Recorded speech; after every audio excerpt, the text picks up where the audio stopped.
మీరు ఎప్పుడైనా గమనించారా, బొటిక్లో లావుపాటి మందం పట్టు చీరలైనా సరే శారీలో తీసుకున్న క్లాత్తోనే డోరీస్ అనేటివి ప్రిపేర్ చేస్తారు.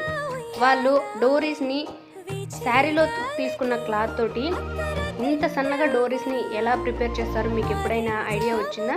ఇక్కడ మీకు టేప్తో కూడా మెజర్మెంట్ చేసి చూపిస్తాను. చూసారు ఎంత సన్నగా వచ్చిందో, మినిమం ఇంచ్ అయితే వచ్చిందనమాట. ఇంత సన్నగా రెడీమేడ్ లుక్ రావాలి అంటే డోరీస్ని ఎలా ప్రిపేర్ చేసుకోవాలి, ఎంత మందపాటి క్లాత్ అయినా సరే ఎలా స్టిచ్ చేసుకోవాలి అని చెప్పేసి కింద షార్ట్ వీడియోలు అయితే మీకు చూపించానండి. లెంత్ వీడియో కూడా కాదు.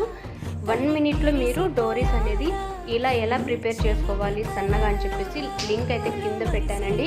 వీడియోని చూసి వీడియో నచ్చినట్లయితే మీకు లైక్ చేయండి ఫ్రెండ్స్. అలాగే ఇలాంటి మంచి ఇన్ఫర్మేటివ్ వీడియోస్ కావాలి, టైలరింగ్ గురించి చిన్న టిప్స్ అనేటివి తెలుసుకోవాలి అనుకుంటే వెంటనే మన ఛానల్ని సబ్స్క్రైబ్ చేసుకోండి, రవిజయ ఫ్యాషన్స్ని. అలాగే మీరు మన దగ్గర స్టిచ్ చేయించుకోవాలంటే